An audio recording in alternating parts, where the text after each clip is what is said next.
Holding still and remaining in one place is an extremely useful skill for most dogs to do on command, because dogs don't generalize as easily as humans do. For them to be successful, it is best to be very specific about your criteria for every verbal cue so that your dog knows what you expect of them. We tend to use two primary variations of holding still with our dogs. Number 1, wait.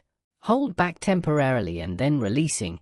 This is usually for situations like asking the dog to stay back while you carry things through doors, or trying to open their crate door all the way before they blast out. It doesn't matter what position they are in, and they won't need to hold that position for long. Number 2, stay. Hold a position until you return or release. This is usually for situations like sitting out of the way while guests enter the house, or staying while you cross the street to get the mail. Your dog is supposed to stay exactly where you left them, and they should hold that position until you return. Before we continue, here is what I promise. If you love your dog even half of what they love you, stay right till the end, and don't forget to like and subscribe, because one of today's insights might be able to change the way your dog looks at you tonight. Kate Basedow has been training dogs and competing in a variety of dog sports for more than 20 years. To differentiate between these situations, she uses two different verbal cues. She says,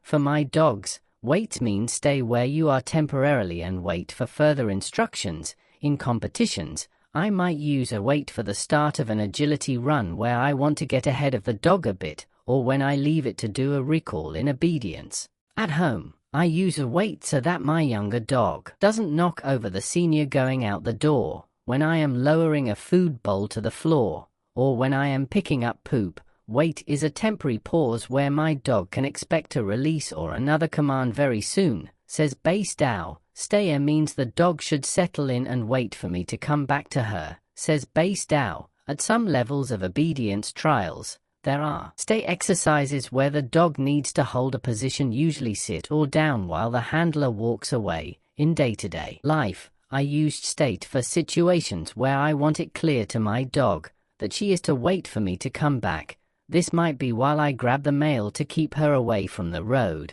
or at meal times if they are being a nuisance. By teaching your dog the two separate cues, they will know that wait means that they should still pay attention to what you say next, while stay means they can just settle in until you return. The exact words you use don't matter, says Basedow. You can use whatever verbal cues you want, as long as they make sense to you, and your dog knows what you mean by each one. I just happen to use stay as my more robust stay command, whereas wait is a more transient behavior. Don't forget the release word. One piece that many dog owners forget when trying to teach their dogs to stay or wait is also to teach them a release word. She needs to know when she's allowed to move again, says Basedow. 3 commonly used release words are okay, break, and free. Saying your release word in an excited, upbeat tone is an extra signal to your dog that they have done a good job and can move around again. Starting training for both stay and wait starts the same. Wait until your dog is still or tell them sit or down. Pause a second or two, keeping the time short to guarantee that they stay still. Then calmly praise and reward. Repeat several times, gradually increasing the length of time. Keep praise calm, so that your dog doesn't get overexcited and prone to break position. When you have done this little game several times, start to say, "Good stay." When you praise and reward, you can start working this cue in at the beginning of the stay as well, and introduce a hand signal such as your hand held flat in a stop signal. When your dog is able to hold this position for several seconds, you can start adding distance. Ask your dog to stay, take one step back, then return to it and praise and reward. Gradually increase how far you go before coming back. If your dog breaks their stay and gets up, calmly lead them back to where they were supposed to be and try again. Remember that your dog is learning,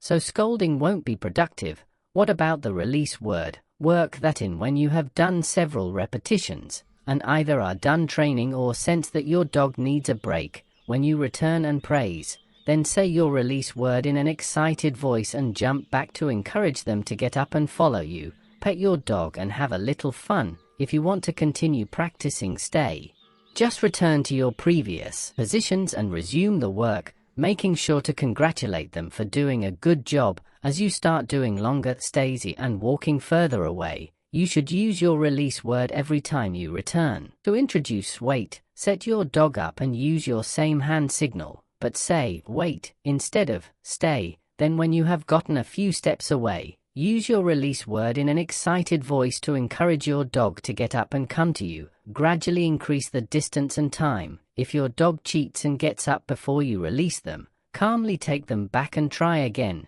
It is often beneficial to practice both stay and wait within the same session, especially if your dog gets really excited about the release word. You don't want them to forget that stay means you will come back to them. Do you really need both stay and the wait? Let's learn from a real-world situation that happened with one of our colleagues. Just last week, I was going to let the dogs outside, but before I opened the back door I saw something unusual in the backyard. It looked like a dead animal. I wasn't going to let the dogs out until I knew just what it was. I told the dogs to wait, then walked out to the questionable thing.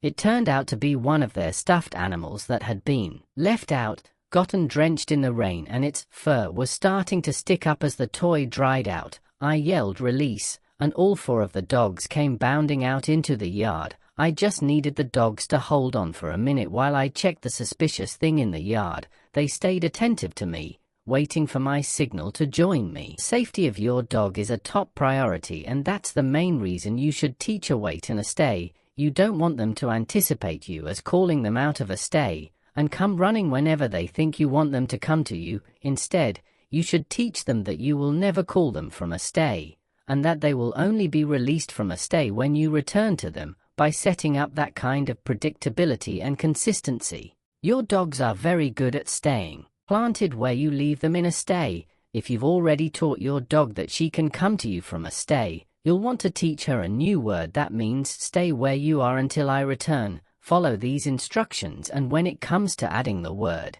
you'll choose a brand new word that's distinctly different than your current word. It's that simple. In the real world, don't forget to practice stay and wait in real-life situations where you will regularly use them. Train in different parts of your house and yard, then go to more exciting places such as parks or dog-friendly stores. Expect that your dog will have some trouble in a new environment with more distractions, so they will need some extra help at first.